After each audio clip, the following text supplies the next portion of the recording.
Boa noite, pessoal, tudo bem?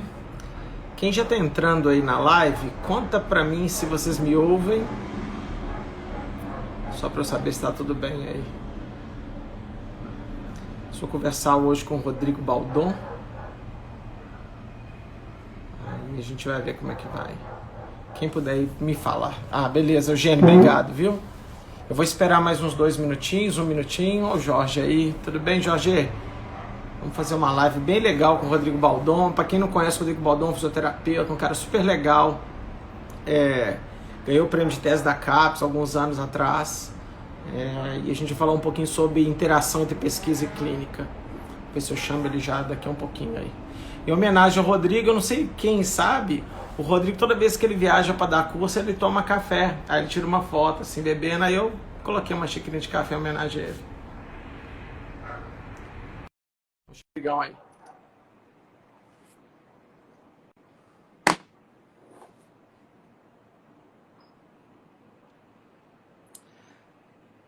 Rodrigo Apendicite Baldon. Fala, garoto. E aí, beleza? Beleza? Você tá de Bom, não. cafezinho na correria aí também ou você sempre tá com café na mão? Não, acabei de tomar umzinho aqui só para clarear os pensamentos. Ah, legal. Que bom que você tá aí, Rodrigo. Legal. Ô, Léo, me fala uma coisa, tá normal? Porque a minha imagem tá congelada para mim. Tá aparecendo normal aí? Tá normal. Se você quiser Ah, desligar e então voltar, perfeito. mas tá funcionando. Tô te vendo perfeitamente bem.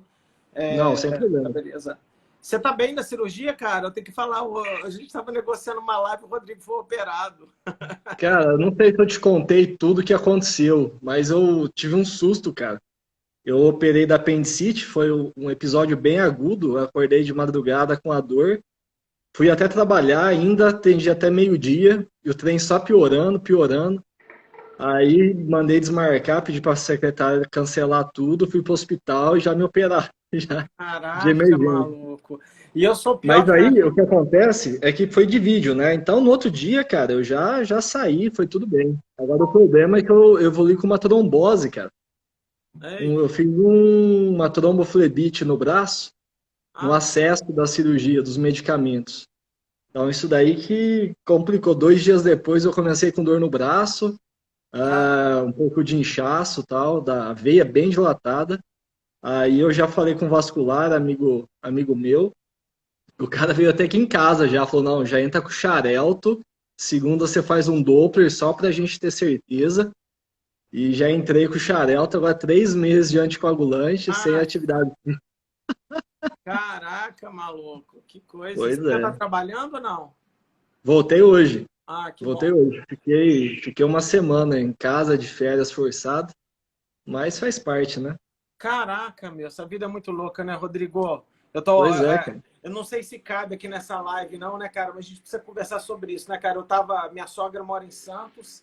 Eu tava lá até ontem, eu voltei ontem para trabalhar, vou fazer a live e vou descer. Eu trabalhei um dia aqui sozinho aqui em casa. Sim. E vi um cara morrendo no stand-up pedal, sabe? O cara bateu as botas ao vivo lá, assim, cara. A gente tem que, Caramba, bicho. a gente tem que curtir muito essa vida, porque, né, cara, a gente Pois é, então. fazer coisa E boa para aí as você vê, né? Uma pessoas. cirurgia simples, né? Teoricamente simples. Da cirurgia em si não tive nenhuma complicação, mas é aquele tema, qualquer cirurgia, né, tem seus riscos, né? Claro, claro. E aí, segundo o médico, foi uma trombose química. Eu fiz também uma tomo com contraste. Então pode ter sido do contraste, pode ter sido dos medicamentos, que eu tomei muita coisa, então, Vai saber, né, Rodrigo? Vai saber, pois né? é. Causalidade, Agora, cara, até uma de novo, né? Já vou aumentando o tema da live, que alguém perguntou qual que é o tema da live, né? A Bárbara tá perguntando. A ideia, Bárbara, o Rodrigo é um colega meu, ele fez mestrado, fez doutorado e um baita de um doutorado, ganhou o prêmio de tese da CAPES, ele vai contar essa história para vocês. Mas o Rodrigo é um clínico de altíssima qualidade e que a gente quer conversar um pouquinho como que ele usa evidência para tomar decisão na prática clínica dele. Então, Rodrigo, obrigado, viu? Que bom que você está com a gente, está com que é saúde. prazer imenso é meu, cara. Foi só um susto mesmo. Ô, Rodrigo, Foi. olha só, o que eu gosto de comentar aqui sempre, cara, é que talvez tem parte da minha audiência não sabe quem você é, o que você faz. Conta pra gente um pouquinho, rapidinho, quem que é o Rodrigo, há quanto tempo você se formou, de que cidade que você é, porque você mora em Uberlândia, mas você não é de Uhum. Uberlândia, tá certo? Não sou, tô bem longe de casa, tô bem longe. Então eu sou de Americana, interior de São Paulo, Entendi. né? Saí de casa cedo, para minha mãe foi muito cedo. Eu sou filho único, ela deve estar vendo aqui, beijo, mãe. Saí de casa com 17 anos para estudar. Na época eu era nadador, então tive o sonho, né, em algum momento da vida de ser atleta profissional. E Uhum. aí quando eu cheguei aos 17 anos, eu tive que escolher bem, né? E eu que eu não quis apostar na minha carreira de atleta, não. Eu quis ir pegar mais firme no estudo porque eu achei que era algo mais garantido, né? Ainda mais natação no Brasil não é uma coisa muito fácil, né?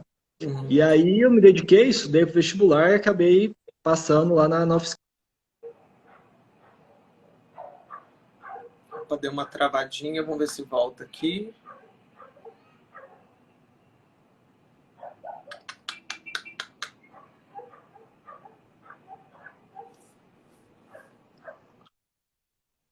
Agora sua imagem congelou, mas agora voltou. Segundo o Felipe Voltou? Reis, você era peitista, é isso mesmo? Já fui também. Eu era velocista. Eu era velocista, na verdade. Eu nadava livre e peito, né? Nadei livre e peito. Entendi. Mas o Felipe eu acho que foi um peitista melhor do que eu. Mas É, ele nada ainda, eu tô aposentado. mas Aí, você é crossfiteiro agora, porra. pô, agora eu não sou nada, agora eu sou um trombosado, cara. Não, mas você vai voltar, fica tranquilo.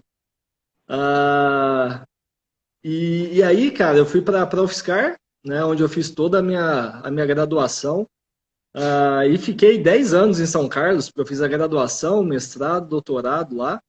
Tá, essa era uma pergunta E que eu queria fazer, Baldon. Você emendou a graduação, mestrado, doutorado? emendei, cara. Tá. Eu fiz na sequência. Na época, eu confesso que no final do quarto ano tinha uma dúvida muito grande o que eu deveria fazer, tá? Porque eu nunca me considerei um pesquisador nato, eu sempre gostei de clínica. Eu entrei na faculdade por causa da clínica. Mas ao longo da Uhum. faculdade, na iniciação científica, eu também me apaixonei pela pesquisa, entendeu? Então eu queria ter Uhum. opções. Então na época eu prestei todos os aprimoramentos, prestei São Paulo, USP São Paulo, Unicamp, Ribeirão Preto, Botucatu, prestei tudo. E prestei o mestrado com o Fábio Serrão, né?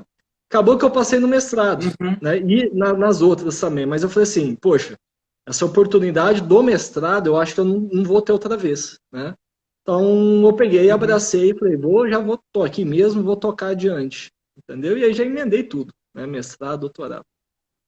E aí, só para Tá. não dar muito spoiler, né, do que a gente vai falar, acabou o doutorado, a minha esposa, né, a Vanessa, que é uma baita pesquisadora, também formada, eu fui veterano dela na UFSCar, ela acabou passando no concurso aqui na Federal de Berlândia. Uberlândia, né? Então ela que me arrastou para cá, Entendi. né? E a sua E esposa, aí ela é de Uberlândia ou ela foi para Uberlândia? não, não, não, não. Ela tava, a gente veio para cá somente por causa do concurso dela, né? Então a gente veio para cá sem conhecer absolutamente ninguém. Aham. E aí, depois a gente vai conversar também, mas só já de spoiler também, meu primeiro mês de clínica, cara, aqui, pagando aluguel, tal, eu atendi um paciente e não foi um paciente fixo, foi uma consulta, né? Uhum. Porque realmente foi o começo, né? A sua esposa é Eu do não foi estado de fácil. Minas ou não? Porque ela é cruzeirense, pô, não é? Cara, ela, na verdade, é uma mineira falsificada. Ela nasceu em Bauru. Olha lá, a Thaís, que tá falando aí que ela é mineira, não é mineira, não. Ela nasceu em Bauru e de bebezinha ela foi para Viçosa. Entendi. Então, ela cresceu em Viçosa, fez colégio em Viçosa e foi fazer a faculdade em São Carlos. Foi lá que nós Entendi. nos conhecemos, entendeu? Legal. Esse mundo é muito louco, né, Rodrigo? Assim, a vida do acadêmico, ele não tem casa, né, cara? Então, assim, eu acho que é igual do atleta, né? Eu também saí de BH, fui para a Austrália, o único lugar do planeta que eu falei que eu nunca ia morar é São Paulo. Tô aqui É, há 12 anos já, né, cara? Então, é muito louco isso, como é que... não sei, eu gosto de fazer essas lives de cunho profissional e pessoal também, e é engraçado, Rodrigo, assim, um monte de coisa, as pessoas que eu venho conversando ultimamente, né? Eu conversei com o Felipe Reis, eu conversei com o Rodrigo Vasconcelos, eu conversei com você, eu conversei com a Ana Maria. As histórias de pessoas que eu acho que são inspiradoras para as outras pessoas, elas têm mais ou menos as mesmas características. Todos fizeram carreira esportiva. Não precisa ser profissional. Nossa. O Rodrigo foi campeão Sim, do sim. mundo, né, e tal. Mas é engraçado como é que o esporte ela faz. Faz parte, faz parte. De alguma forma, ela te faz ficar mais resiliente. Talvez na carreira as pessoas se deem melhor. Eu acho que a gente tem que pensar isso nos nossos filhos, né, cara? Eu acho que a palavra mais importante é disciplina, cara. É. Se eu vejo algo que o esporte talvez traga, né? Isso, minha filha faz natação desde os 6 meses também. Aqui em casa é regra fazer natação, saber Uhum. nadar. É a disciplina que o esporte traz, você saber a hora de cada coisa, dos seus compromissos, né? Que você tem que cumprir Lógico. aquilo. E essa palavra, resiliência, cara, você Isso. aprender a perder e querer Isso. labutar a cada dia, querer buscar algo mais, né? É isso, velho. Assim, eu vou falar um pouquinho da minha vida, Rodrigo. Assim, quando eu tenho artigo rejeitado, a galera fala, Léo, você lida isso com uma forma tão natural. Eu falo, cara, o esporte te ensina isso. O Felipe Reis botou a mesma frase que você falou. Esporte ensina a perder, ensina a ser resiliente. Então, um mesinho com um paciente só não te derruba. Porque Pois lá é. na infância, né, cara, você já perdeu várias vezes, você tomou porrada e tal. E você não precisa ser olímpico, né? Você não precisa ser Sim, atleta de alto nível, mas simplesmente participar em alguma etapa na vida isso. Eu com acho certeza. top, cara. Um dia eu vou fazer um estudo, cara, para tentar entender as pessoas de sucesso na minha profissão, mas existe um eixo comum em vários deles, e um deles é o cara ter feito alguma coisa de esporte de competitividade. Nem que seja nível amador, né, nível juvenil e tal. Nem estou falando em profissional, está longe disso, mas é Sim, sim. impressionante como é que eu não sabia disso, essa história vem, eu fui nadar, eu queria ser profissional, aí veio a época da faculdade. Minha relação com o tênis foi exatamente a mesma coisa. Eu tentei É. levar, quando eu vi, eu falei, cara, Até onde dá, né? eu não vou vingar como atleta, então eu vou investir na faculdade agora, eu vou estudar, né, cara? E aí eu vejo várias pessoas muito parecidas, muito legal. E é interessante, já falando um pouco também da minha base, Léo, como que o esporte entrou na minha vida, na verdade. Foi uma recomendação médica, então eu tive torcicolo congênito, né? Não é pouca gente que sabe isso, então eu nasci assim. E eu comecei a fazer fisioterapia com 3 semanas de vida, né? Uhum. Então a fisioterapia surgiu muito cedo na minha vida Legal. também. É. E minha mãe me levava na físio, cara, não sei exatamente quantas vezes na semana, mas isso foi até os 7 anos de idade. Eu fiz físio direto, sem parar, até os 7 anos. E quando eu tinha 4 anos, o pediatra sugeriu que eu começasse a nadar. Legal. Do problema no pescoço e na escoliose que eu acabei desenvolvendo e tal. E aí a coisa eu tomei gosto, né? Fui me dando bem, acabou que eu cresci e tal. E fui indo bem, cara. Com isso eu fui medalhista paulista, tenho 4 quartos lugares de brasileiro, né? Nunca medalhei no brasileiro, mas tenho 4 quartos lugares. A minha frustração como atleta foi não ter me medalhado no brasileiro.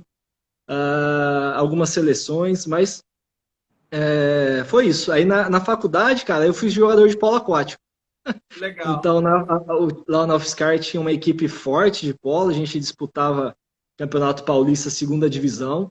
Então, pô, aí eu descobri um esporte coletivo que até então eu não conhecia, né? E me apaixonei pelo polo aquático. Joguei polo durante toda a graduação, mestrado um pouco menos, doutorado um pouco mais, mas foi o que me sustentou no esporte. Que legal, cara. Esporte super leve, né, cara? Esporte pouco É, contato. polo aquático era punk. Punk. Ô, Rodrigo, conta pra galera aqui um pouquinho. É uma parte que me interessa muito. É conhecer o que você fez com o Fabinho Serrão no seu mestrado, doutorado. Se foi a mesma, uma coisa foi continuação da outra. Se foram projetos diferentes. Para a gente depois ir para a Legal, parte clínica. legal. Eu fico muito. Eu falo isso com muito prazer, cara, porque eu fui o primeiro bolsista FAPESP do Serrão, né, do Fábio Serrão. Uhum. Então, para quem também não ouviu falar, o Fábio, para mim, é uma referência, para mim, em joelho. Para mim, no Brasil, poucos sabem de joelho como o Fábio. Uhum. E é um cara extremamente certo, sabe? Cara que, assim, às vezes peca pelo excesso de certeza, assim, né? E aí eu tava no primeiro ano, cara, no término do primeiro ano, e lá na UFSCar a gente desde cedo era incentivado à iniciação científica, né? Então Uhum. eu lembro, cara, eu tava fazendo genética, veio uma pessoa na sala falar que vocês tinham que fazer iniciação científica e tal. E aí eu e um amigo meu, a gente falou, pô, com quem que a gente vai falar? Quem que estuda joelho, né? Bicho, né, da fisioterapia, homem quer estudar joelho, né?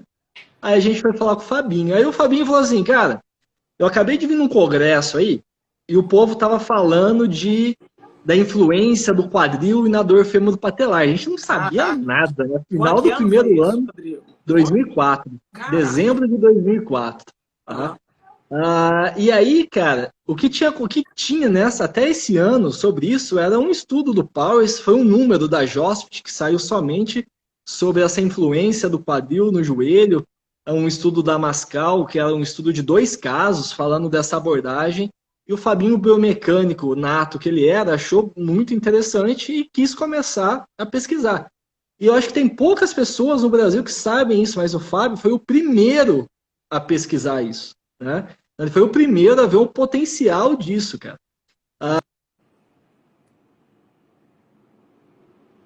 Acho que deu uma travadinha de novo. Segura aí, galera. Para mim aqui deu uma travadinha.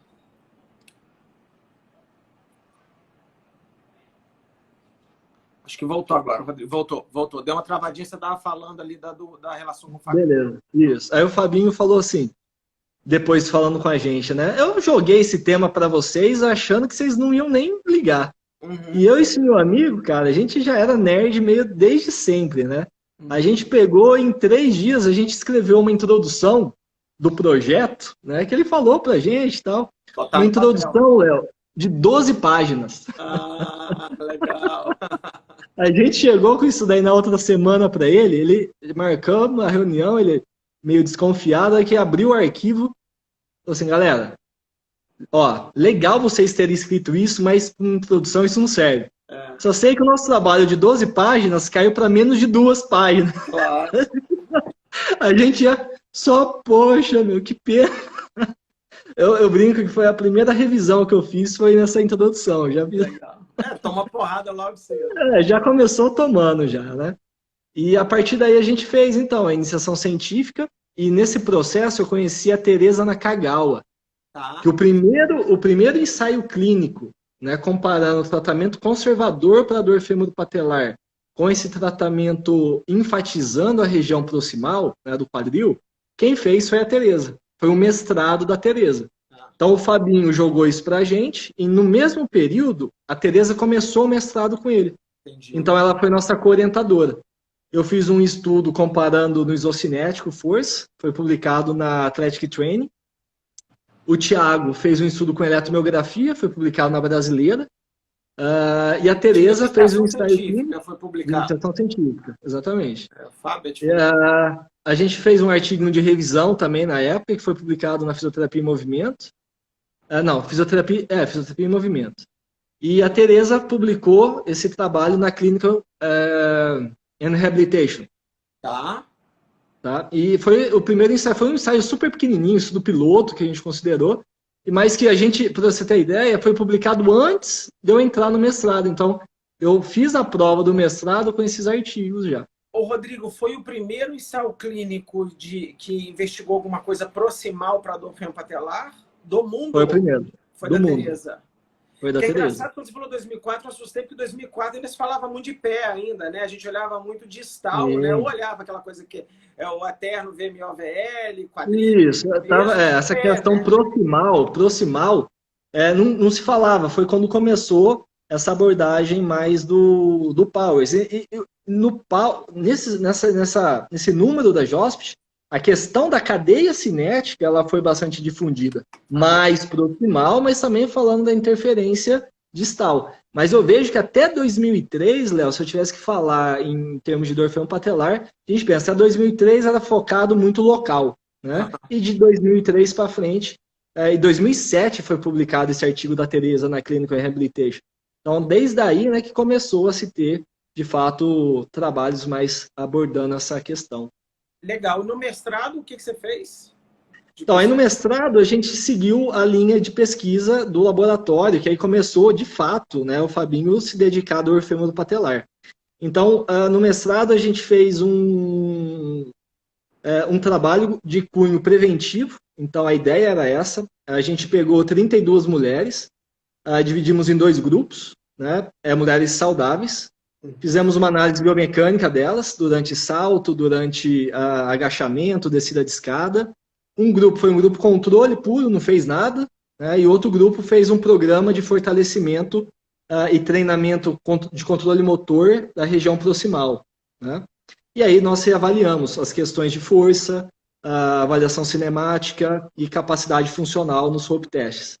E aí a gente viu, né, que esse programa de intervenção foi capaz de modificar padrão de movimento, foi capaz de aumentar, ter ganhos de força importantes e melhorar a capacidade do salto, mesmo sem treinar salto. Né? Então isso foi algo que até a gente achou como surpresa, né? Então esse foi o meu estudo principal do mestrado. Esse estudo foi publicado na Medicine Science and Sports Exercise. Ah, que legal. A única crítica que eu mesmo faço, na verdade, foi uma limitação mesmo, Léo. Foi que não foi randomizado. Por quê? Na época, o laboratório de biomecânica, que a gente ia fazer análise cinemática, ele ia ser destruído, literalmente. Caramba. Então, a gente propôs o estudo, ia ser o ensaio, e aí decidiram que iam destruir o laboratório e não ia ter mais laboratório para fazer as minhas análises. Sentei com o Fabinho e falei, Fabinho, ei, o que a gente faz? Né? O Fabinho falou, Baldão, por ser mestrado, vamos tentar fazer um case series. Então, vamos tentar pegar aí 20 mulheres, né, e começa a fazer a intervenção de todas, e aí a gente tem, pelo menos, essa análise de pré e pós, né, nessa amostra. Legal. E aí acabou que não destruíram o laboratório. Né? Não destruiu o laboratório. Aí a gente acabamos, né, as pessoas de intervenção, e em seguida as próximas pessoas foram as pessoas do grupo controle. Tá bom. Então, foi feito dessa forma. Quer dizer que, então, depois do esporte, a gente falou que o esporte é da resiliência, mas pós-graduação também dá resiliência. Porque dá merda o tempo inteiro, tudo dá errado e você tem que acabar o negócio em 2 anos. É uma outra coisa, eu sempre falei isso, cara, que eu falo assim, as pessoas que não aprenderam a ganhar resiliência até a pós-graduação, ela costuma melhorar bastante fazendo mestrado e doutorado, né, Rodrigo? Porque é muita... Ainda mais no Brasil, né, que a gente faz as coisas muita raça, sem equipamento, sem dinheiro, muitas vezes. Existem projetos dos sonhos, mas são a minoria. É impressionante como é que as coisas dão errado, né, cara? E os caras que se dão bem em pesquisa, de novo, são caras que conseguem lidar bem com essas coisas. Assim, o laboratório vai acabar, entendeu? E aí, cara? E aí que eu vou fazer outra coisa, né, cara? E vou tentar fazer o melhor que eu posso nas condições que eu tenho. Isso é muito bom, legal. E no doutorado? Então, aí no doutorado a gente viu que essa intervenção, ela teve o efeito biomecânico que a gente gostaria que ela tivesse, né? Porque até então também não tinha um estudo que aplicou um protocolo semelhante ao nosso. Então tinham trabalhos que tinham feito, por exemplo, fortalecimento isolado dos músculos do quadril e não viu mudança de padrão de movimento, né? Não viu alterações biomecânicas interessantes. E a ideia desse programa foi não somente fazer um exercício de fortalecimento isolado, mas sim fazer um treino realmente funcional. Quando eu falo funcional, é agachar, descer escada, saltar, né? Saltar não. Saltar porque eu fiz um trabalho de pliometria, depois eu me confundi. Mas retreino, né? De retreino do padrão de movimento. Porque eu acredito demais nisso. Né? Eu acho que isso tem até mais importância em alguns casos do que simplesmente fazer um fortalecimento isolado. Mas, enfim. E aí a gente quis fazer isso de fato para a clínica. Tá? Então, aí sim, nós selecionamos a amostra de mulheres com dor femoro-patelar. Legal. Né? Aí nós fizemos randomizado, né? Randomizamos em 2 grupos. Um grupo que fez o que nós chamamos de tratamento convencional, que envolvia alongamento de várias cadeias e o fortalecimento local, então do quadríceps, né? Especificamente de cadeia aberta e cadeia fechada, programa de 8 semanas. E um outro grupo que fez o fortalecimento do quadríceps, mais esse protocolo que eu havia feito no meu mestrado.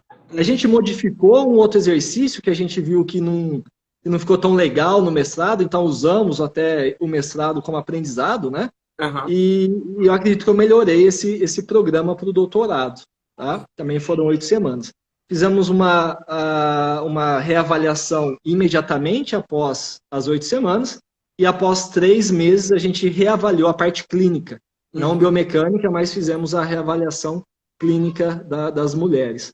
E o que nós vimos foi que ambos os grupos melhoraram, mas o grupo que fez o treinamento combinado teve uma melhora superior do que o grupo que fez somente o trabalho focal. Tá? Legal. E esse foi o artigo principal da minha tese de doutorado. Então, na minha tese de doutorado, acabou entrando esse artigo que foi do meu mestrado. Esse é o artigo principal do mestrado, eu só fui publicar na época do doutorado. Tá? Saíram vários aqueles artigos secundários, digamos assim, de análises transversais, correlações. Então, tiveram vários durante o mestrado que eu usei na defesa de mestrado, mas esse principal eu usei no doutorado. Aí eu usei esse trabalho da JOSPT, foi publicado na JOSPT, esse ensaio clínico.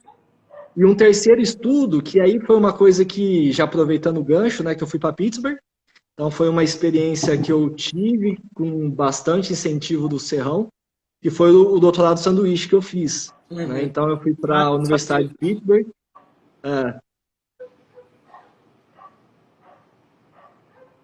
Demorou, tá travadinho, mas eu já sei até onde ele parou.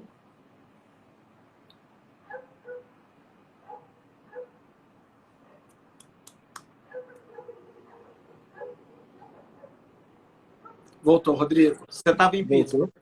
Isso. O programa tinha subido para nota 6 na CAPES.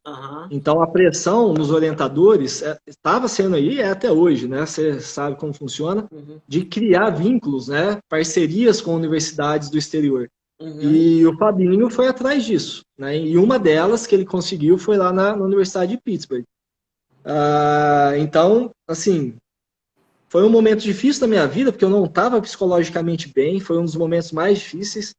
Foi na época do meu segundo ano de doutorado, porque foi quando eu passei por problemas de ansiedade, problemas de depressão, né? Pouca gente sabe disso também, mas foi algo complexo. Eu acho que a gente sabe, né? Isso a pesquisa mostra, pesquisa dos pesquisadores, né, Léo?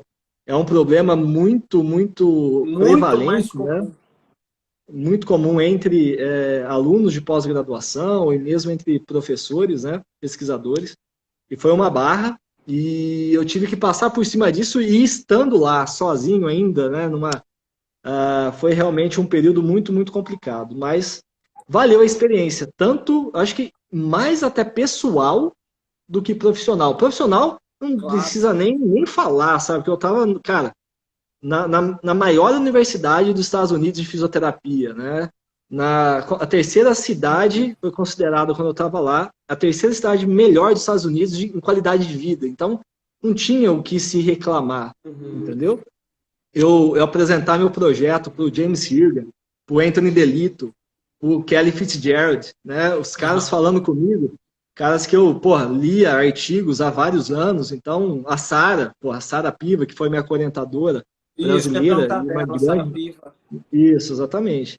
Então, a parte profissional foi indescritível, né? Recomendo para todo acadêmico que quer seguir carreira realmente de pesquisa, passar por essa experiência. E isso dá resiliência, cara. Isso dá resiliência. Você apresentar teu projeto para esses caras, com americano. E americano não tem papo na língua. Aqui a gente fica com mimimi, meu amigo. Lá o cara senta e sabe distinguir o que é profissional e o que é pessoal. Acabou aqui? Acabou. Mas enquanto está falando de pesquisa, cara, eu vi que a realidade é bem diferente. É bem diferente. E faz bem, né, Rodrigo? Assim, cara, eu morei 4 anos fora, né, cara? Você tem que se reconstruir todo de novo, né, cara? Eu não sei como é que é ir sozinho, né? Eu fui casado, então foi... Mas você tem uma porrada de problema, né, cara? E depois que você vai embora, dá 2 meses, ninguém lembra que você existe mais, né, cara? Então você tem que se virar sozinho. Eu acho que é legal, Rodrigo, aproveitar um minutinho da sua fala, cara, que eu acho que, de fato, a saúde mental dos alunos de pós-graduação e de orientadores, ela é muito pouco falada abertamente, que você falou aí agora, né, cara? E eu acho que a loucura que traz isso é pressão mesmo, né, cara? A gente tem uma pressão doentia de produção intelectual, talvez acima das capacidades necessárias, ou acima do que é necessário, e tem gente que leva isso muito bem, estoura lá depois, né? E tem gente que estoura durante, né? Isso não é muito bom também, então tem que não pode ter pouco, né? Mas também tem hora que a gente tá... Eu estou num momento da minha carreira que eu estou repensando se eu preciso ter... será que não é melhor ter 1 ou 2 puta paper legal do que ter 300, né? Que só vai ficar somando página na tese, né? Mas legal que você falou isso com a gente. E você demorou muito tempo para se arrumar aí da ansiedade? Foram de momento muito ruim, assim, 1 ano e meio, mais ou menos. Tá. Passando por um momento que, basicamente, eu acordava e não queria fazer nada. Entendeu? Eu fazia tudo que eu fazia sem, de fato, ter prazer naquilo, sabe? De fazer, Exatamente, né? E, por exemplo, foi uma época mais produtiva minha, cara. Uhum. Então, em termos de artigo. Então, eu tinha um artigo aceito, cara. Você vê, né? A doideira. No início, porra, era o que eu mais queria. A chegar num ponto do sacrifício não valer a recompensa. Aquilo, para mim, não estava gerando a recompensa que eu precisava. Entendeu?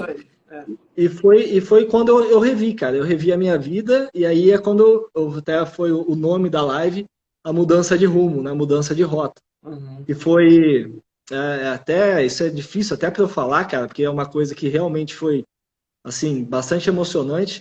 Na minha defesa de doutorado, né, foi o Fábio Serrão, a banca, a Bia, professora da UFSCar também. Sei muito bem. Isso, a Estela Pessim, né, lá da Unifesp. E a Débora Bevilacqua, né, também foi orientadora do Rodrigão, né, estudador patelar há muito tempo. Depois que eu apresentei tudo, né, os artigos, tal, tá aceito, né, aí a Débora vira, a Débora não, a Estela, vira e fala assim, e faltou a Estela Matiello também, que foi da minha banca. Uhum. E agora, o que você vai fazer da vida? Né? O que você quer fazer da tua vida? Clássica pergunta, né? Né? E todos esperando, não, vai fazer um pós-doc, vai prestar um concurso, né? Eu tô me mudando para Uberlândia e eu já aluguei uma sala, eu vou começar a atender. Legal. Elas ficaram assim, não, você não vai fazer isso. Foi a reação, mas reação assim, bem, tipo, involuntária, sabe? Mas de não entender, pô, você fez toda essa trajetória até agora. Eu defendi meu doutorado com 14 artigos publicados, né? Uhum. Você veio caminhando isso para chegar aqui no final do doutorado e, tipo, guardar isso, jogar isso no lixo, né? E aí o Fabinho começou a falar também um pouco de mim, ele se emocionou muito, começou a chorar, inclusive. Aí veio aquela comoção toda, né? Que ele achava que eu tinha que rever também, achava que eu tinha muito para dar ainda como pesquisador, e agora eu tinha que pensar para, de fato, se eu não queria seguir mesmo um concurso, né? Prestar um concurso. E eu tinha plena convicção que aquilo não era o que o meu coração mandava eu fazer, sabe? Tinha um cara da Unicid que ficava te seduzindo para fazer pós-doc com ele também, não tinha? De vez em quando tinha umas conversas. Para quem não sabe, toda hora eu mandava mensagem pro Baldon, falou, Baldon, falei, pô, esse cara é bom, velho, ele não quer ser meu pós-doc, não, vai fazer o quê? Cara, mas isso tudo é importante, Rodrigo. É muito importante saber o que você não quer da vida. Ou naquele momento, né? Porque se você quiser virar a sua carreira daqui a pouco também, falar, cara, eu quero voltar, qual que é o problema, né, cara? E assim, eu preciso dar esse gancho também, cara. Quando eu defendi meu mestrado, Rodrigo, eu estava naquela época áurea da fisioterapia. Você ganhava muito dinheiro como professor, eu tinha clínica, eu era professor da PUC, muito jovem, fazendo mestrado na UFMG, na educação física fora da minha área. E quando eu defendi meu mestrado, cara, eu vou falar aqui, muita gente vai se surpreender, eu vou falar que lembra um pouco o que você está falando aí. Quando eu defendi meu mestrado, a única certeza que eu tinha é que eu não ia repetir aquela história de novo. Entendeu? Eu já namorava com a Lucila já, acho que há 2 anos já. E eu estava dando choque, eu estava destratando a minha namorada, destratando a minha família, destratando a secretária da clínica, destratando meus colegas. E foi era um passo para surtar, né? Porque era um passo você tá a 1 milhão, né, cara? Eu falei assim, cara, se for para fazer... Eu não sei se eu tava com a Ica da pesquisa. Eu acho que eu tava com a Ica de querer ser foda em tudo. Entendeu? E aí eu falei, cara, a ideia de ir pro exterior foi muito assim, cara. Que eu falei, cara, eu preciso me dedicar full time nesse negócio, porque não foi divertido. Apesar de ser um bom mestrado. Eu acho que é muito louco e acho que as pessoas precisam ouvir. Essa live vai ficar gravada para ouvir essas coisas, porque ela acha assim, o Baldon tem 14 papers no doutorado, deu prêmio de tese da CAPES, para fazer o que quer. E o povo acha que isso é do caralho e que foi fácil. E não é, né, cara? O bastidor não é fácil. De nenhuma carreira. Nenhuma carreira é.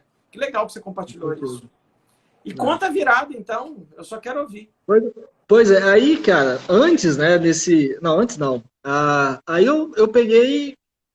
o que me deu suporte, de fato, para fazer isso, para ter a coragem de fazer isso, foi a Vanessa, minha esposa, Claro. né? Sempre. Porque o que aconteceu?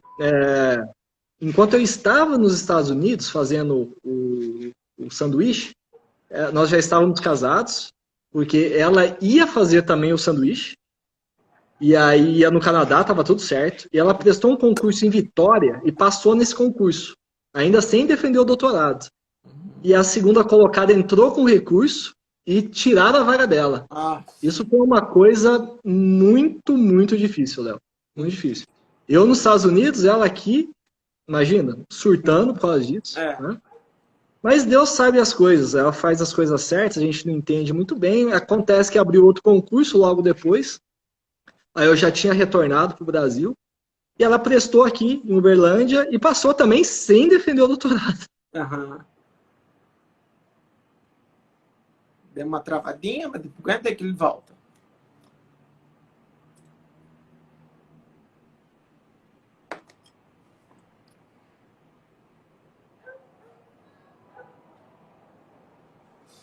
Estava falando que a Vanessa passou a defender doutorado.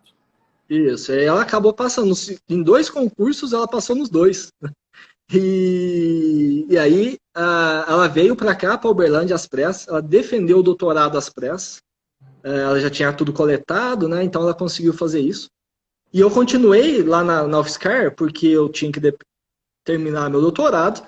E eu estava também, logo lá nos Estados Unidos, abri o concurso para professor substituto na UFSCar. Então, estando lá nos Estados Unidos, eu comecei a estudar para o concurso. Quando eu voltei para o Brasil, 2 semanas depois, eu prestei o concurso e passei.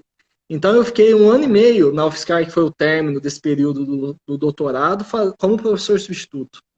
E aí foi o que eu precisava para ter certeza que eu não ia ser feliz, né, como professor. Embora eu goste de dar aula, eu me sinto bem, eu acho legal ajudar dando aula, mas o meio, Léo, eu não consigo, eu não sou um cara que eu preciso ter um feedback. Aí você começa a estudar um pouco de psicologia, talvez o meu ego é tão forte, talvez, que eu preciso ter um feedback, eu preciso ter um feedback do que eu faço diariamente para me motivar a seguir em frente, entendeu?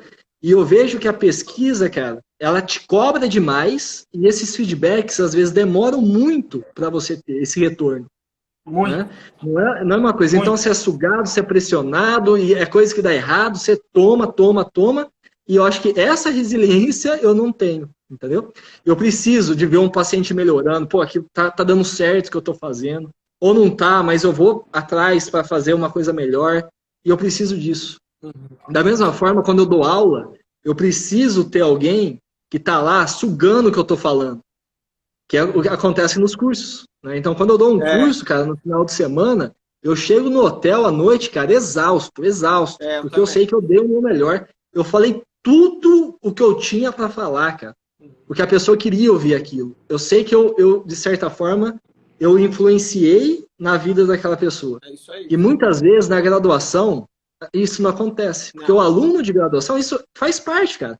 Ele não está ainda preparado, não está maduro o suficiente para isso. Né? Eu sei, nós somos alunos. Só que eu, como professor, não consegui entender isso. Cara, uma frase que eu aprendi há muito tempo, cara, é o seguinte, quando eu entro em sala de aula de graduação, a minha esperança é que eu vou transformar 10% das pessoas. Entendeu? Pois é, mas me falaram isso, só que eu não consegui aceitar. Então, assim, depois que isso caiu na minha cabeça de forma mais convicta, eu percebi que eu não preciso agradar todo mundo. Essa taxa sobe muito quando você está dando aula em mestrado, doutorado, que lembra um pouco dos cursos também. Quando eu dou curso de PBE, de revisão ao vivo, principalmente, eu morro de saudade de fazer isso, apesar das viagens, apesar do cansaço, é animal, né, cara? O cara tá pagando uma grana boa no fim de semana e ele quer arrancar sua alma lá dentro. E você entrega, né, cara? É bem isso mesmo, né, cara? Você tem que fazer... E se você não entender isso rápido, você vai se frustrar pra caramba. O problema é que o nosso cérebro quer que todo mundo vai, né, cara? É muito louco isso. Exatamente. É muito louco. Exatamente. Muito Exatamente. legal. Então, esse retorno que eu senti que na área acadêmica eu não teria e que eu precisava, eu falei, eu vou tentar novos ares, né? Aí eu vim para Uberlândia, cara, eu e minha esposa com um emprego garantido, então um salário para nos sustentar, pelo menos, né? E com isso, cara, eu aluguei um consultório, e aí eu mirei numa clínica top, então eu procurei e achei uma clínica médica, então que tinha um corpo clínico bastante diversificado, entre eles 5 ortopedistas na época, né? E aluguei uma sala de 14 metros quadrados, na época, cabia a minha maca, uma mesinha, eu botei lá dentro ainda um elíptico, uma bicicleta ergométrica, uma barra paralela, e tinha um espacinho, um espaldar e um espacinho para agachar. Era o que eu tinha de recurso. Eu tinha de recurso.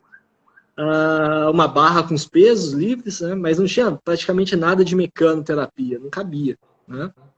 E lá que eu comecei, primeiro mês, um paciente, e aí eu comecei a fazer o quê? Eu marcava reuniões com os médicos da cidade, principalmente com esses lá da clínica, né? Me apresentava, levava o meu currículo e falava o meu projeto na cidade, né? Contando exatamente isso, minha carreira, o que eu acreditava, os meus valores e o que eu tinha como, assim, ideia de uma fisioterapia ideal. Uhum. E aí, cara, que teve, na época, 3 médicos que se simpatizaram comigo. Legal. Né, aqui de Uberlândia. Um deles é o Thiago Bortoleto, cara hoje que eu tenho uma admiração muito grande, cirurgião de quadril. E ele foi o primeiro cara que começou a confiar no meu trabalho e me encaminhar paciente. Show. Então, primeiro mês encaminhou um paciente, aí viu o resultado, viu a resposta. Segunda, eu comecei a entrar em cirurgia com ele. E aí ele falava de mim para outro médico também. E aí começou, cara. A coisa foi assim de uma naturalidade, Léo, depois de um tempo, que até é difícil eu explicar. Sabe? Eu sei que foi muito difícil o primeiro mês. Que eu pagava. Você foi para Uberlândia, Rodrigo? 2014. 2014, é. 2014. Cara, você tá com 6 anos dessa vida nova, né, cara? Na verdade, você tá em ascensão ainda, né? Exatamente, 6 anos. Trocar de carreira 10, 12, 15 anos, né? É porque a gente é muito ansioso, né, Rodrigo? A gente não entende isso também, né, cara? Sim. No mundo da pós-graduação, que é o meu mundo que eu vivo, eu falo com os caras. Chega um dia que você acorda de manhã e fala assim, eu não preciso me preocupar mais com publicação de paper. Entendeu? Não. Aí eu vou me preocupar em ganhar verba. Depois você fala, cara, a cada 2, 3 que eu tentar, eu vou conseguir acertar uma. Aí eles vão me dar porrada, mas eu vou passar. Eu não preciso me preocupar com isso mais, porque a roda está rodando. Mas, na verdade, é a mesma coisa do seu paciente. É um paciente, depois 2, e de repente você tem uma construção, né, cara? Exatamente. Eu vejo na galera, nos meus alunos, os mais novos e meninos que estão no mercado, porque eu também tive clínica, né? Muita gente não sabe. Eu cliniquei muitos anos antes, minha carreira é meio ao contrário. Demora, né, velho? Demora. Todo mundo. No meu caso, eu falo isso sem problemas. Primeiro mês eu tive um gasto de R$ 2.200 alugando uma sala de 14 metros quadrados. E aí eu tive prejuízo. No segundo mês eu tive um prejuízo de R$ 200. E a partir do terceiro mês eu comecei a ter lucro. Ótimo. Né? E tá ótimo. Tá ótimo, exatamente. Então eu falo assim, Uberlândia, cara, eu não tenho nada para reclamar daqui. Me acolheu muito bem. E uma das coisas que eu acredito que ajudou nesse processo, Léo, foi falta de concorrência numa cidade de 750 mil habitantes, alguns falam 700 e tal. Falta de fisioterapia baseada em evidência. Baseada em evidência, simples. Né? Então, aqui eu posso dividir basicamente, antes, não falando da PBE, tá? Mas de 3 tipos de fisioterapia. É horrível falar isso. Mas vamos tentar. Né? Então, a gente tem a fisio de convênio, vamos colocar isso de um tipo. Né? E ainda é o maior loco, digamos assim. Né? A gente tem os terapeutas manuais, que aqui tem, toda cidade tem. Os osteopatas, os quiropatas, né? Que alguns acabam ficando famosos na cidade. E a gente tem os curandeiros. Né? Então, os curandeiros também toda cidade tem. Né? No mundo. O cara, exatamente. Né? E aqui também tem. Então, aquele cara que faz milagre, aquele cara que faz... Então, também tem. Agora, essa fisioterapia, que é a que eu acredito, é que você acredita, que é a fisioterapia baseada em evidência, hoje, eu posso dizer que em Uberlândia tem 3 serviços, né? Que se mostram parecidos com o meu, né? Com o nosso aqui. Né? Então, para uma cidade de 750 mil habitantes, É cara, muito pouco. É muito pouco. Isso entendeu? é bom pra você, né, Rodrigo? Tomara que não há. É ótimo, é ótimo. E aí o legal, cara, é que quando a gente vê a medicina, os médicos, eles são treinados nesse modelo. Embora alguns não aplicam, né? Ainda a gente vê alguns que ainda isso como qualquer profissão, né? Mas eu estou falando do médico pela proximidade que ele tem conosco. Ficam ainda em práticas que fazem há muitos anos e acabam, né, fazendo práticas por conveniência ou por estarem mais afins delas e são mais difíceis de modificar. Os que eu tive contato e que são mais jovens, por coincidência, né, esses caras têm mestrado, estão na universidade, né? Então os caras estão lendo artigo. Então eu falar com esses caras foi muito fácil, foi muito bom. Vocês falam a mesma língua, né, Rodrigo? Falamos a mesma língua. Então eu mando um artigo para ele manda para mim, a gente conversa sobre o paciente, e aí vira uma linguagem comum, que é a linguagem da ciência, cara. E aí tudo vai bem. Eu acho que tem 2 coisas, o Felipe Reis comentou, né? O médico pode ser judicializado se ele não trabalhar baseado em evidência, né? Isso é verdade. Mas, cara, um ponto que eu queria fazer aqui com você agora, cara, é que quando alguém me pergunta assim, acho que eu vou ter que dar uma travadinha, vou esperar ele voltar. Estou dando umas pequenas travadinhas, mas não esquenta a cabeça, não. Hein, Rodrigo? Estava comentando aqui que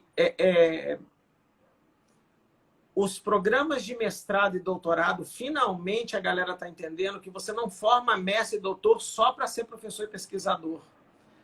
Porque esse treinamento de raciocínio crítico, de olhar para o negócio e falar assim, eu não acredito nesse troço que está escrito, apesar de estar publicado, ele é muito difícil de ser ensinado na graduação. Apesar de eu achar que é possível, entendeu? Mas eu acho que os caras... A segunda característica de uns clínicos foda que eu conheço, não são todos, acabou do Luiz Escola aparecer, você vai lá no Instituto Wilson Mello, em Campinas, todos têm mestrado e doutorado. Entendeu? E o Rodrigo contrata esses caras não é por acaso. É que esses caras sabem escrutinizar a literatura melhor. E eles não escolheram a vida acadêmica para eles. E tá ótimo assim. Né, cara? A gente não espera que cada doutor formado no país se transforme num professor, porque não vai ter vaga para todo mundo. Porque isso é tão claro na engenharia, na física. O cara faz engenharia química e ele vai trabalhar na Petrobras, entendeu? Exatamente. E a gente acha, os grandes médicos brasileiros todos têm doutorado, sem exceção. Talvez eles nem foram um grande doutorado, mas só dele fazer o treinamento em raciocínio de pesquisa... eu não estou querendo advogar em causa própria, não, tá, gente? Mas é engraçado como é que eu também acho que o que você está falando é verdadeiro. E os grandes clínicos que não fazem esse doutorado, muitos deles querem fazer e acabam fazendo depois de velho, o que é muito legal também. Eu oriento um monte de cara assim, que ele fez, ele fala, cara, eu sinto necessidade de passar pelo processo intelectual, de coletar dados, de ver toda essa maluquice e tal, e eles voltam para a clínica e voltam melhores. Porque, na verdade, ele fez 1 bilhão de sinapse que ele nunca faria se ele estivesse lá, cara. É isso. Entendeu? Sempre me perguntam, Léo, várias vezes, isso até hoje eu recebo direct, se eu me arrependo, né? Ou se eu não teria feito mestrado, doutorado, se eu soubesse que eu iria para a clínica. E hoje eu vejo, cara, como isso, na verdade, abriu portas para mim aqui. Eu não tenho nenhuma dúvida. Eu tenho certeza que essa velocidade que eu tive... Porque aí eu estava falando, né? Com 1 ano de clínica, 1 ano, o meu contrato nessa sala era de 1 ano. Eu não tinha mais horário. Né? Então eu já tinha lista de espera. De crescer. Então, eu atendia um paciente por horário, porque não era impossível, não tinha jeito, né? Nem se eu quisesse. E aí eu precisava crescer, né? Porque não tinha como. E eu sonhava em ter um espaço para dar um trabalho melhor. Né? E aí foi quando eu me juntei com o Guilherme, que hoje é meu sócio, e a gente foi para o segundo espaço. Daqui a pouco a gente pode conversar. Mas eu tenho certeza que as conversas que eu tive com os médicos, a forma que eu me apresentei, a forma que eu me expus a eles, a conversa que eu tive, né? Os argumentos que eu utilizei, todos eles foram criados porque eu fiz mestrado e doutorado. Legal. Entendeu? Eu acho que tem duas coisas que os profissionais de saúde deveriam ter e eles não têm, né? Eu acho que saber, igual brinco, a gente poderia parar de dar aula de metodologia na graduação e ensinar a prática baseada em evidências. As pessoas não precisam fazer pesquisa, elas precisam saber como a pesquisa pode ajudar. E a segunda, que eu fico mais puto que a primeira, é empreendedorismo, né, Rodrigo? Porque também as Não, pessoas isso não não pensar aprendem nada. a fazer negócio, né? Então, Com assim, eu acho certeza. que havia um segundo ponto, né, cara, que a gente depois um dia... Eu sou doido para fazer uma live com um cara chamado Bernardo Chalfun, lá de BH, um amigo meu, que é um dos poucos caras que ensina isso, e 100% das pessoas que fazem o curso dele amam, porque ele ensina o cara a ganhar dinheiro, né, velho? A não cair em Importante. roubada, a crescer e tal. Quanto tempo você demorou para sair dessa linha aí para a clínica atual? Porque você tem um espaço bacana hoje. Essa é a quarta. A gente Ah, mudou para a quarta agora. entendi. Então demorou um ano para a gente sair desse espaço, que eu estava sozinho. Eu juntei com o Guilherme, né, o meu sócio, o apelido dele é Nescau. E nós alugamos 2 salas comerciais, que totalizava 140 metros quadrados. Nada Então, mal. essas 2 salas. Né? Aí a gente já teve outros físios trabalhando junto também. Então, nós éramos em 5, né, nessa nova conformação. Nós ficamos nesse espaço por 3 anos, nesse espaço. E aí Tá. nós fomos para um novo espaço, e aí esse novo espaço de 350 metros, então mais que o dobro, que aí tinha a clínica e tinha um espaço, que é uma outra empresa que eu tenho, que é de um centro de treinamento funcional. Na verdade, é Que um você já centro de estava performance falando. humana, Uhum. né, o CPH, que é o Centro de Performance Humana. Então, o que a gente quis fazer nesse momento, Léo, foi que a gente via essa relação íntima entre o educador físico e o fisioterapeuta, né? Isso é real. Uhum. E a gente via que faltava ainda alguma coisa para o nosso tratamento ficar, Top. né, redondo, né? E aí a gente conheceu um educador físico que a gente considera referência hoje aqui em Uberlândia, que é o Thaleson Fagundes. Ele abraçou a causa e aí a gente virou sócio nessa nova empresa, né? Então esse foi o terceiro espaço. Ficamos um ano nessa conformação e aí surgiu a oportunidade no mesmo prédio para a gente ir para um espaço maior ainda. Esse espaço agora tem quase 500 metros quadrados e além do CPH e da clínica, hoje a gente tem uma clínica médica. Então Uau. agora a gente tem 8 médicos que trabalham conosco, né? Tem uma sala e a cada período um médico vai ficar. E o que eu tenho mais prazer e gratidão, cara, é que entre esses médicos estão esses médicos primeiros que eu fui conversar e Legal. que agora Legal. estão trabalhando no mesmo ambiente, entendeu? Quantos profissionais Então isso trabalham para lá, mim, Rodrigo? Somando tudo, somando secretaria, faxineira, tudo. Tu falou só profissional de saúde, você consegue contar rápido? Quantas famílias ganham dinheiro ali? cara, sem os médicos, tá? A Tá. equipe, se a gente pensar sem os médicos, de 13 a 15 pessoas, mais ou menos, Mais 8 tá? médicos. O Agora mais capitalismo os é do médicos. caralho, né, meu? Você cresceu, você sai de uma vila É, de uma cara sozinho. Provavelmente você que varria o chão lá do seu consultório de 14 metros. E hoje tem 20 famílias, né, cara? E imposto e uma porrada de coisa, né? Para quem é, critica, né? Eu vivo falando isso, né, cara? No Brasil é ruim ser próspero, né? Feio, né, cara? E eu acho do caralho, entendeu? Que legal, Rodrigo. Eu lembrava é. de uma que você já tinha um centro de performance, mas eu já nem sei se o que eu tenho na memória é onde você está hoje. Depois você bota uma foto lá no Instagram para contar para Não, mas não é o mesmo. Não é o Tá. mesmo, com certeza. Com certeza. É o segundo local agora. O CPH ele começou no terceiro local, que a gente ficou um ano, e agora nós fomos para o quarto local. E mais, né, Rodriguinho? É multiprofissional também, né, cara? Você dá Não, saúde é. de Sim. verdade para as Olha pessoas. o meu sócio contou, olha lá. 8 físios, 4 educadores, 7 médicos, 2 secretárias, uma faxineira. Aí, ó. Entendeu? Isso é que é o É animal 10. das coisas, cara. Entendeu? E imposto, porque na verdade você está ajudando uma pessoa que você nem sabe, né, cara? Porque você ganha dinheiro, você tem que pagar imposto e você está ajudando a escola do bairro e um monte de outras coisas aí. Caralho, que legal, Rodrigo. Que legal, É. cara. Cara, a E a gente gente está continuando. é isso. A gente tem 4 minutos que o Instagram derruba a gente com 1 hora. Sim, Eu queria que você falasse alguma coisa final que a gente não conseguiu conversar aqui para a gente se despedir sem o Instagram derrubar a gente. tá jóia. Cara, eu queria agradecer novamente. Olha, eu posso fazer um minutinho, um merchan rapidinho? Claro, Também aproveitar? deve. Tá. Pessoal, eu queria aproveitar o espaço, então, só para avisar que eu vou lançar esse ano a segunda turma do Master Training em ombro, tá? A primeira turma foi lançada há 3 meses, foi um sucesso, teve mais de 1.000 alunos inscritos. Foi um curso de bastante conteúdo teórico e prático, mais uma mentoria que eu fiz, terminou semana passada, na verdade, a última live que eu fiz de mentoria. E agora eu vou fazer a segunda turma. E essa segunda turma, Léo, o legal, cara, é que a gente conseguiu aumentar ainda mais o conteúdo. Então eu fiz mais 3 aulas, uma de capsulite adesiva, uma de prótese de ombro e osteossíntese, e uma de luxação acromioclavicular e reabilitação. Mais 2 médicos parceiros nossos gravaram aulas de procedimentos cirúrgicos também. E mais 5 fisioterapeutas, entre eles o Clebão, meu padrinho aqui, que foi para Harvard, cara é referência em laser, vai fazer aula de eleatermofototerapia no ombro. Tem o Rodrigo Scatone falando de terapia manual. O meu sócio falando de liberação. Scatone, hein, velho? Eu falo isso pra ele demais, toda hora, cara. Eu sabia que era o Rodrigo. Uma vez eu fui numa banca dele, eu babei. Eu não conheço o Kleber, eu conheço o Kleber pouco, mas o Scatone eu tenho que elogiar, porque toda vez que eu vejo esse cara, eu falo, caralho, meu, que cara bom esse cara. Cria do Fabinho lá, velho. Foi meu padrinho de casamento também. E ele tem um topete bonito, né, velho? Ele penteou o cabelo assim, né? Ele fica bonitão. Até travei a live pra ficar sacaneando o Rodrigo.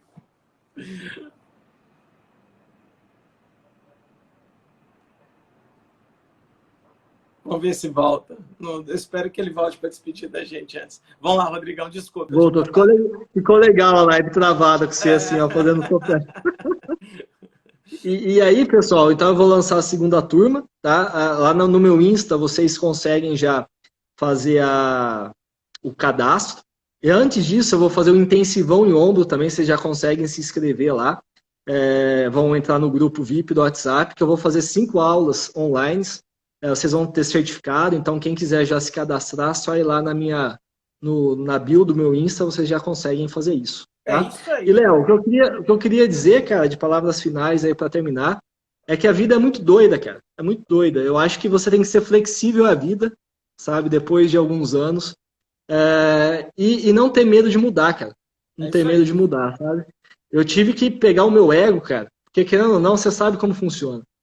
O ego do pesquisador é pesado. É forte. Né? É forte. E eu tive que pegar isso por um momento, engolir isso, voltar tudo e começar do zero. E vamos lá. Isso é difícil, mas ao mesmo tempo, cara, isso é muito gostoso hoje eu falar e contar isso, de como que as coisas têm acontecido, sabe, nos últimos anos, mas e que tudo vale a pena, né? Na vida, cara, se você faz alguma coisa, tente fazer o mais bem feito possível, porque lá na frente você isso vai servir para alguma coisa, entendeu? Vai servir para alguma coisa. E não ter medo de mudar, então acho que isso é o mais importante. E que sorte que você falou isso numa live comigo, cara. Obrigado, viu, Rodrigo? Eu sou super seu fã, cara. Já tentei te seduzir para vir trabalhar comigo. E que bom que você não veio, né? Que bom para nós dois, né? Pois é, a bolsa do Prêmio CAPES caducou, cara. Já era. Ai. A que eu ganhei também eu não usei, então fica tranquilo. É mesmo? Cara, Rodrigo, vamos terminar antes do Instagram despedir da gente, cara. Muito obrigado. Dá um beijo na sua esposa, nos seus filhos. Espero que você melhore rápido e melhore logo. E feliz dia dos fisioterapeutas para todo mundo. A minha mãe está assistindo a live, me mandou parabéns aos fisioterapeutas. E minha mãe, essa aí, tá? Mãe, um beijo. Legal. Rodrigo, parabéns pelo filhão, viu? Obrigado. Valeu, Léo. Obrigado, cara, mais uma vez. Deus, cara. E se cuida aí. Eu também. Tchau. Valeu, tchau.